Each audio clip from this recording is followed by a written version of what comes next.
Good Monday evening, everybody. Welcome to Charting with Dan. I'm Dan Murrell. Joining me, Lon Harris. Always a pleasure. Always a delightful pleasure. I was halfway between those two words. That's all right. Both of them are fine. They both they'll coexist with each other for today.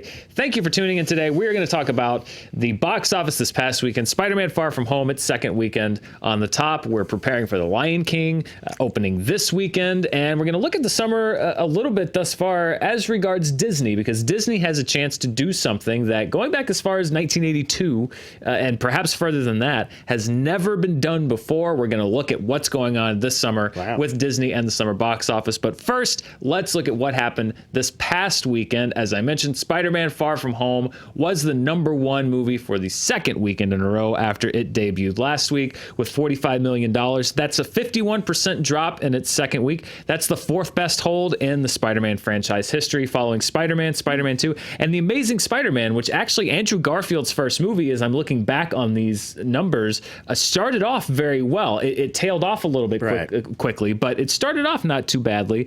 Spider-Man: Far From Home now close to $300 million domestic. It's the 15th highest grossing MCU film domestically. It passed Doctor Strange. It's passed Ant-Man and the Wasp, among some others. Lon, we talked about it on the show. 50% for a blockbuster in the summer is about standard. Not a bad drop. Not a bad drop. I think one thing I've noticed too is that people are still not spoiling things. It still has that end game, it's still an active movie people are going to see and excited for. You're saying you've heard people talking about it. I've heard people talking about Spider-Man. I've heard people talking about Spider-Man as well. I can't imagine. Maybe we're in a weird part of the country. I can't imagine anyone would say they've heard nobody talking about Spider-Man, but to each his own. I've heard some people talking about Spider-Man as well. That 51% drop, that's not bad. We looked at a number last week, and I'm going to start folding this in a little bit more because it's similar to adjusted for inflation. Oftentimes, just because of the way that it works, the order is the same, but people liked it. The butts in seat number, the BIS number, butts and seats numbers, because Spider-Man: Far From Home is, when you look at it historically, when you take dollars out of it and just go by actual estimated tickets sold, period, Spider-Man: Far From Home does seem to be a film that attendance-wise is a resurgence for the franchise. Because if you look at those numbers, the top three films, you know what they're going to be. It's the three Sam Raimi films, Spider-Man, Spider-Man 2, and Spider-Man 3, number 1, 2, and 3. But then Spider-Man: Far From Home, as you can see, 13 days in. Now, these are different days. We've talked about this, is that every one of these movies just about has had a unique release pattern. But Spider-Man: Far From Home, number 4 there. The first film since Spider-Man 3 back in 2007 to have 30 million tickets sold in its first 13 days, 5 million ahead of Amazing Spider-Man and Spider-Man: Homecoming. At this point, we're right about neck and neck. So even though Amazing Spider-Man is number 5 there, Spider-Man: Homecoming is just behind it. But at its point in its release, Spider-Man: Far From Home has sold 5 million more tickets than Spider-Man: Homecoming. That's a good sign for the franchise. I think that shows, first of all, that people like the Spider-Man. Secondly, that you're getting probably a nice little Avengers Endgame bump. Yes. I mean, I think that if you're looking at maybe the one big difference, I mean, obviously, Tom Holland, people like this Spider-Man, but I think it's really the MCU connection has gotten people more excited about this Spider-Man franchise than the last one we had with Garfield. Yeah, and I think you want franchise growth. That's what you're looking for. Or at the very least, you don't want to drop off. That's been the story with so many different franchises, not just this summer, but this year. The fact that you're at a growth point and you're seeing it either level out or drop off. So if you're Sony, and then by extension for merchandising, et cetera, and for the health of the MCU, if you're Disney, I would imagine that you're pretty happy with what Spider-Man's doing so far, just domestically, and we'll talk about what it's doing worldwide, because there's some news to talk about there. Yeah, if you're Sony, this is a much-needed calming balm over your entire film production slate. I think a lot is tied up for those guys with Spider-Man, just generally as a brand. I think Sony is really crossing their fingers on Jumanji, the next Jumanji film, because that was a surprise smash hit. Right. And, I don't know how many times you can do that, but I'm sure they love another hit. They're going to keep going as far as they can take it. Maybe there's an animated series to be had out there. Yeah. Who knows? They'll figure it out. Let's look back at the rest of the top 5. Spider-Man number 1, as I mentioned. Number 2, Toy Story 4, stays in the number 2 spot in its 4th week. It dropped 38%. It is nearing $350 million domestically. It just bumped out Finding Finding Nemo on the Pixar list for the number 5 highest grossing Pixar movie domestically. However, if you adjust for inflation, it's at number 11. So Toy Story 4, we've talked about it, Lon, with family movies a lot of times. You love seeing that big debut because even if a movie doesn't debut huge, it has those kinds of numbers where they just hang around. Yeah. It's kind of what's been happening with Aladdin as well. For sure. And I mean, I really feel like we haven't had a huge family entry to come and challenge Toy Story, so it's really kind of coasting on kids going to the movies. Yeah. Crawl debuted at number 3. That one's from Paramount. But Lon, I think they might have left a little bit of money on the table because Paramount was, and I understand it, just looking at the film from the outside, if you're marketing, particularly in that genre, bless you, you don't, I could see you being worried that the critics are going to turn their nose up at a movie like this, killer alligators, etc. It's a B movie. It's an unashamed B movie. It's an unashamed B movie, but Paramount did not screen Crawl ahead of time for a lot of critics. It screened for some outlets. It screened for the people that were doing the junket, but did not have the big all media critic screenings. It turns out that reviews were actually very positive for this movie. And you wonder, it's easy to play Monday morning quarterback, literally here, a Monday afternoon quarterback. But you do have to wonder if they might have left a little bit of money on the table in hindsight, perhaps knowing that this seems to be a movie that critics would respond well to, if they had allowed it to screen a little more widely and get a little more buzz going about it. Yeah, it's interesting. I read somebody, I don't remember whose column it was comparing sort of this to Midsommar and how that was so much more like the big horror movie of the summer that they were going to try to pile into, and this one was treated as sort of more of an afterthought. And does that make sense? And now if we look at it, like, it does sort of feel like this would probably have more mainstream appeal. Well, we talked about Paramount and a studio that is in not great times, and it may have just been that they did a little bit of risk management and just said, they spent $13.5 million, the budget of this movie, so the budget was very reasonable. Right. With this kind of opening, I think it's definitely set up to turn a profit theatrically, but it has a B cinema score, which is so-so, but with the critical buzz, who knows, it may hold or it may hang around, it may hold well. Yeah, I mean, they may have just been playing it safe, and this may still pay off for them. I mean, I feel like this is a movie that's going to have a big VOD launch. People are going to discover Crawl, probably. Yeah. It's not necessarily the sort of thing that if it didn't grab you in the first week or two in theaters, you won't ever see. Yeah. But yeah, I mean, I feel like if they had gotten the buzz going a few weeks earlier and really let people know that this was coming, it probably would have done a little bit better. Another movie that opened at number 4, Stuber, opened at number 4 with $8.2 million. It had a $16 million budget. This was under the Fox banner. That's technically that is now a Disney-owned film, but Walt that was Disney released. Stuber. Yes, Walt Disney Stuber. That was released under the Fox banner. One of the movies that Disney inherited in the merger. Critics did not show this movie. I was actually surprised. I didn't get a chance to do a full review here on the channel, but I saw it. I really enjoyed this movie.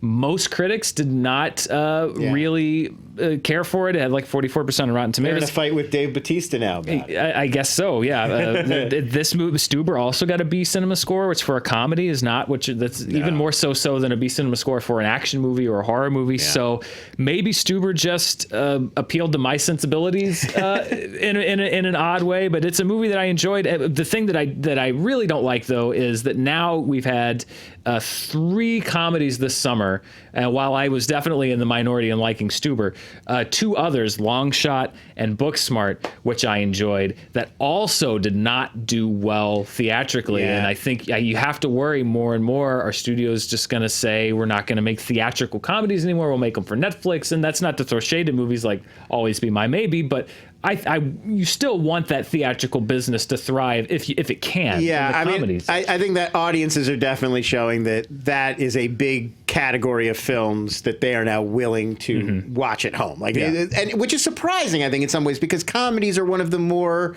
communal kinds of movie experiences. To be in a theater full of people who are laughing often makes movies more fun.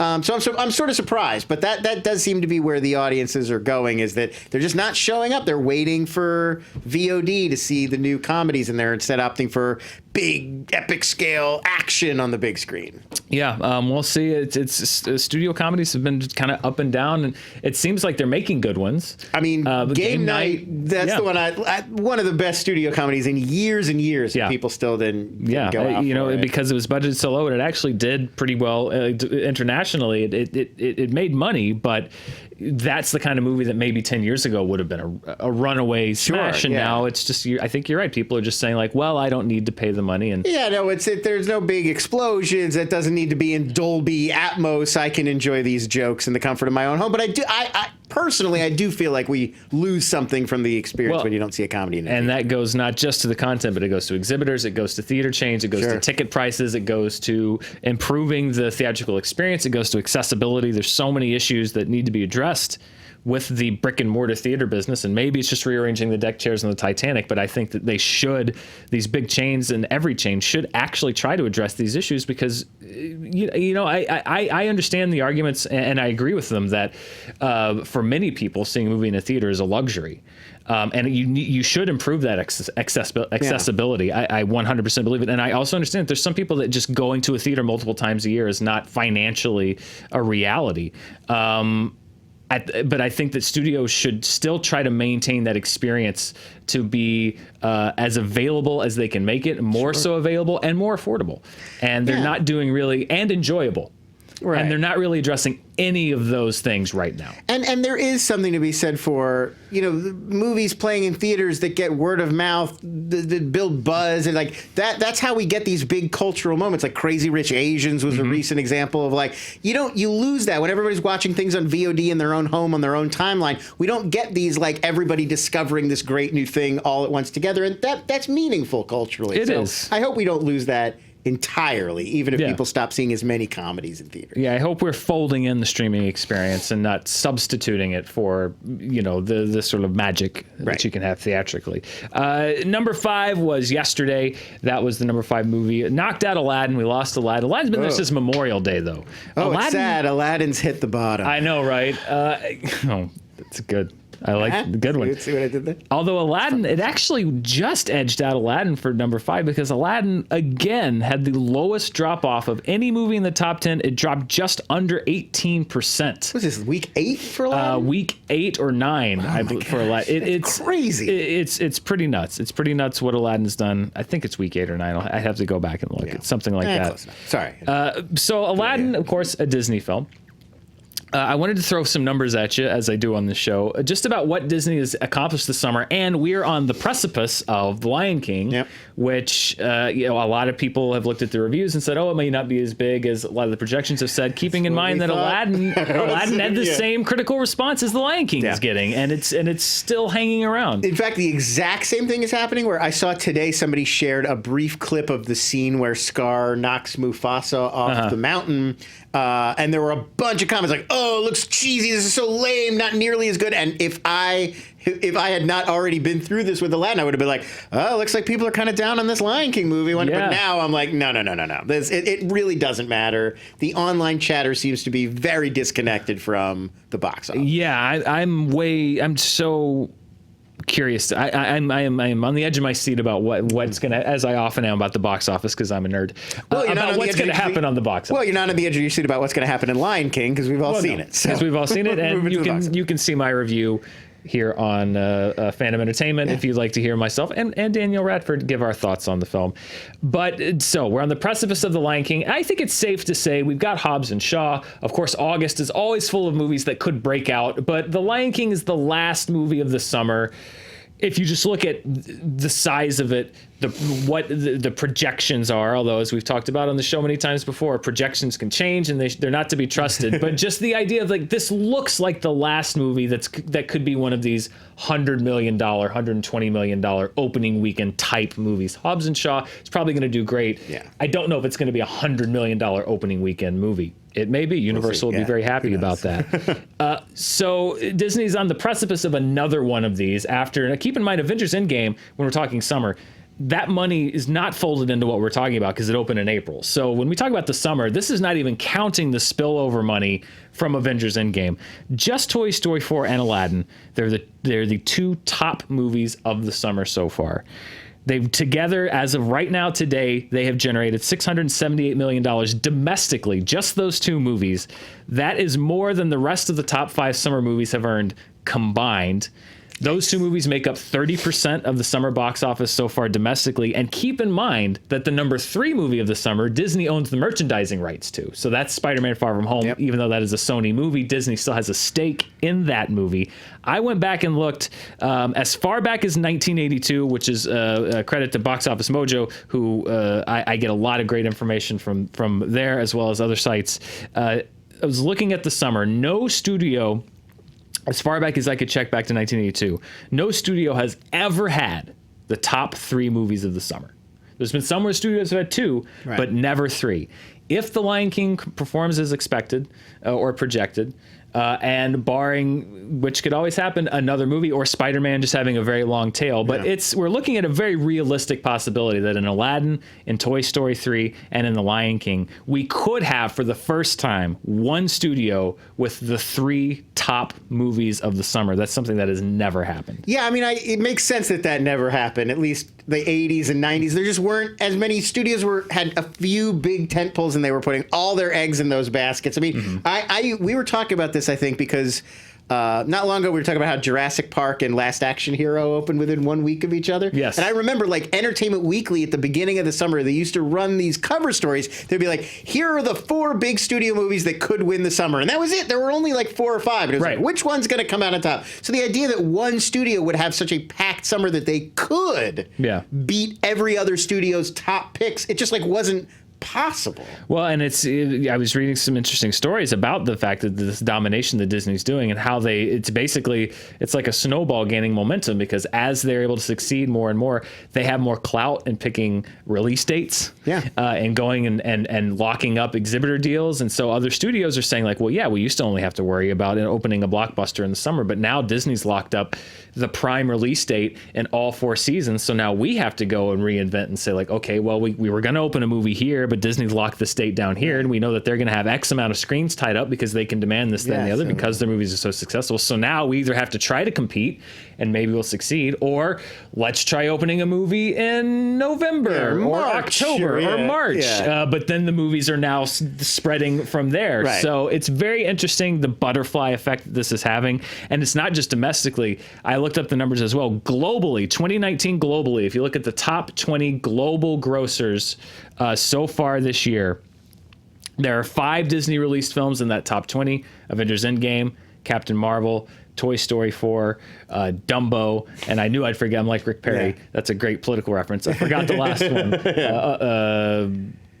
Disney Toy Story 4, Dumbo, Avengers Endgame, Aladdin, and Captain Marvel. Yeah, I think I got them all. Anyway, yeah, that's right. Those 5 movies in the top 20 have grossed more than the other 15 combined. So Disney's 5 top 20 movies have grossed more than the other 15 movies that have in the global top 20 this year combined.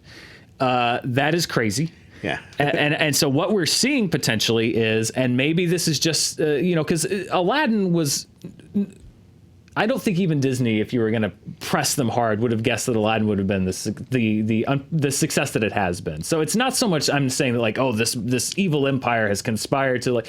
Aladdin is performing, I think, far beyond most people's expectations. Yeah, I mean, I think a lot of people leave luck out of the equation when they talk about Disney, and they assume all of this is deviously planned. But no, they're getting crazy lucky a lot. Yeah. So I think what we look at when we look at 2019, and we'll see once we look at Star Wars and Frozen. And all of the other stuff that's still yet to come from Disney, and we look back at this summer and see how Lion King does. The question is going to be, is 2019 the year that just all of the stars align? Because Wrinkle in Time and Solo did not perform as expected last year. That Disney had one movie, Artemis Fowl, that a lot of people were looking at this year. They were saying like, ooh, I don't know about that one. That one has gotten pushed. Right. So could 2019 just be the year where Disney just hit one every time came up, and then next year we're going to go back to some work and some don't? Or are we seeing the first year in what could be a multi-year cycle, and they never last forever. Right. But a multi-year cycle of this kind of domination, it's interesting. But I think just looking at this summer as a little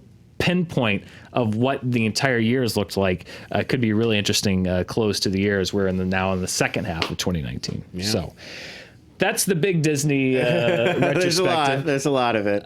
There is a movie, actually, that topped a record for this year that was set by Avengers Endgame, and that movie is The Farewell, which was the top per theater average of the week. $88,916 in just four theaters nationwide. This is a critical smash. It is at 100% of Rotten Tomatoes, I think, with over 90 reviews. This movie is written and directed by Lulu Wang, based loosely on her life. Yeah. Awkwafina, Zima, the stars, amongst others. The Farewell was picked up by A24 in January out of the Sundance Film Festival. I think this is definitely one of the movies to watch as the year progresses, in the way that we've seen some movies like The Big Sick a couple years ago, Lady Bird, where movies will come out in the summer and fall that will continue on into the awards discussion as the year progresses. This seems to be one of the first movies of the year that's really coming out and getting a lot of early award buzz, and I think at least Awkwafina, Lulu Wang, those are names you're going to be hearing for the rest of the year for sure. But what is remarkable about that number, $88,000, is it tops a number that was set by Avengers Endgame earlier this year as the top per theater average of 2019. Let's look at the top 5 of those. They're all limited release movies except for Endgame. So The Farewell, now $88,916, tops Avengers Endgame, which opened at $76,000 per theater in 4,662 theaters. Then you see after that Late Night, Echo in the Canyon, which was mainly in Los Angeles, just packed 2 theaters in Los Angeles. Late Night subsequently went wide. And then Everybody Knows, which was very much earlier in the year, in just 4 theaters. It's Asghar Farhadi. He's a very well acclaimed international filmmaker on that one. So the top per theater average, as often happens, Avengers Endgame is now number 2 in one category this year. Yeah. There will be another one that they're number 2 in right now that we'll talk about in a second as we watch the world's slowest, most tedious marathon sprint. But first, it's still going on. But first, let's look at the top 5 movies in the world this weekend. And Spider-Man: Far From Home, again, number 1, banked another $145 million. Toy Story 4 remains number 2. And then Disney is number 3 on that list because The Lion King premiered in China, much like Spider-Man: Far From Home did the weekend before its domestic release. It was number 3 for the weekend, $54.7 million. Taking out White Storm 2. Taking out White Storm 2, Drug Lords, which still is doing well in its second weekend. So 2 of the top 5 worldwide box office films come largely from Chinese grosses. Then Annabelle Comes Home at number 5. Again, Aladdin just outside the top 5. It was at number 6. So close to Aladdin and Lion King being together on there. 1 week away. 1 week away. Then you would have had 4 of the top 5 would have been Disney. So Lion King, already $54.7 million in the bank, rolling into its I feel like next Tuesday there's going to be a lot of who we saw coming. Here's that Lion King. Second verse, same as the first. We'll see. I think after Aladdin, I learned my lesson. Lon, we might be nearing the finish line because slowly but surely, goosed ever so slightly by the re-expansion, Avengers Endgame still is creeping up on Avatar's left.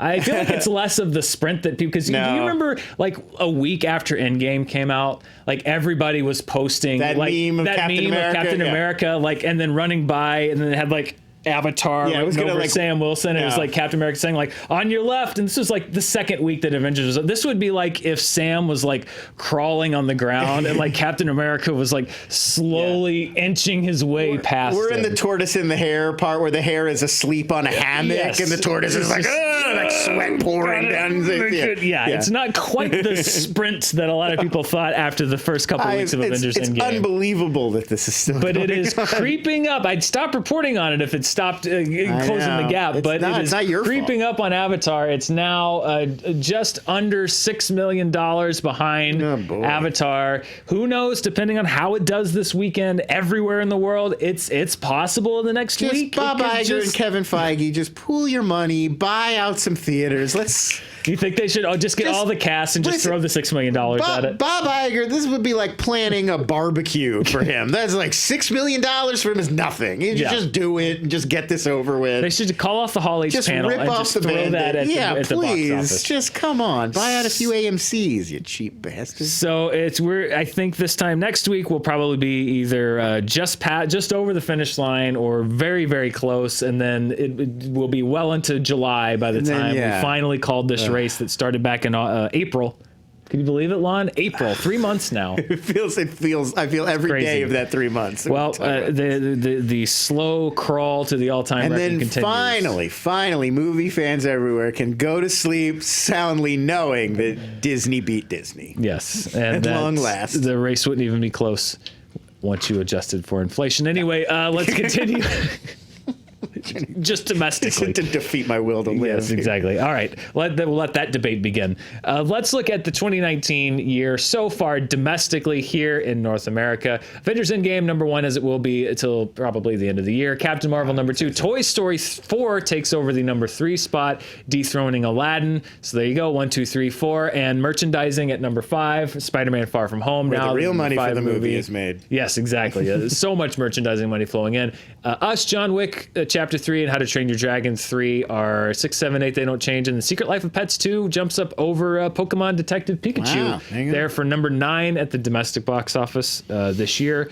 Let's look at the worldwide numbers, and that's where I wanted to mention something about Spider-Man Far From Home, which is that it currently sits at $847 million. In the next week, it will become the most successful worldwide, or at least highest grossing Spider-Man movie worldwide of all time, if you don't adjust for inflation, which is, again, these records are all crazy. It's apples to oranges. There's no even perfect, totally fair, linear way to do these comparisons. I feel like I hear from a lot of our viewers who are like seeking this magic, like there's no magic number, right? The formula to cold fusion, like I can get all the variables away. We can just compare. It's like you're never. I've tried. It's that way lies madness. Right. You can always just acknowledge that yes, the dollar changes over time, but then other people say like yes, but the competition is less. That's also true. That's a different. There's all kinds of variables. Every weekend is a little different. Yes. And you just got to kind of accept there's slight variation. But here's what Spider-Man Far From Home has going for it. Number 1, it is definitely going to be the most successful Spider-Man movie of all time, or highest grossing Spider-Man movie of all time worldwide. Number 2, it has a very good shot. I would say I'm like 90% confident, unless it absolutely falls off a cliff, which could happen, that it will be the first Spider-Man movie to gross $1 billion worldwide, not domestically, worldwide, which would then make it the 3rd MCU film this year to gross $1 billion. As a matter of fact, it's very, depending on how the numbers work out, you could see Disney go double billion next week. If Spider-Man Far From Home makes another $150 million, which honestly it may not, and then Aladdin makes another 39, you could see it go billion, and then maybe even followed by Toy Story 4. Who knows? That's a lot of, but I'm just saying, like, there's a lot of different, although again, I called Spider-Man Far From Home a Disney movie. It feels like a Disney movie. It's not. I'm sorry. You could see a Sony Disney billion. The merch. Disney just gets the merchandising rights. I make that mistake, so I don't begrudge anyone else making that mistake, because it's in the MCU. It feels like a Disney movie. Yes. I don't like making mistakes, though, so I'm going to go home and just think about that all day. That's what I'm going to do.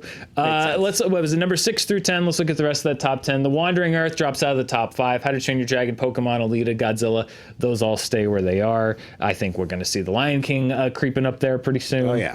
I would bet. And then the summer movie report, for those of you keeping track at home, for our box office trackers and for people taking part in our contest, Toy Story 4 takes over the spot. It is now the number 1 movie of the summer, dethroning Disney's other movie, Aladdin, it is now the number 2 movie of the summer. Spider-Man, Far From Home, not a Disney movie. And I will drill that into my own head. Sony, guys. Not a Sony. Disney movie, just a movie that's part of a franchise that's owned by Disney with merchandising that goes to Disney. Yes. At number 3, John Wick Chapter 3 at number 4. These numbers are very confusing. It's Chapter 3 at number 4. Secret there's Life so of many, Pets 2 at number 5. Everyone has Pokemon drops out of the top 5, and then Godzilla, Rocketman, Men in Black, Dark Phoenix. I did okay on that top 5, I have to say. I think I had Toy Story 4, Spider-Man, Wick, and Secret Life of Pets, different order, but in my top 5. If you were in our pool, Lon, then because I don't think anybody that did our official Screen Junkies poll put John Wick Chapter 3 in the I think I had it their in top there, but 10. everything else was dumb, and it's in the wrong order. Well, yeah, I mean, that's how it works. It's never in the right order. So that's the summer movie report. That's the order. There will be, and shocker of a lifetime, no matter how it opens, if Lion King is not on that list next week, which means Dark Phoenix will get bumped out. Wow. If Lion King opens below 65, that'll be something That to would talk be about. I don't think there's a chance that's going to happen. I'd never say never. I mean, but I would like be no shocked. chance, but That I would be very shocking. surprised. That would be shocking. But this week, People there are is hyped. one wide release. It is The Lion King. We'll see what happens. They do this tracking stuff, and you hear crazy number. I saw $200 million thrown out the other day.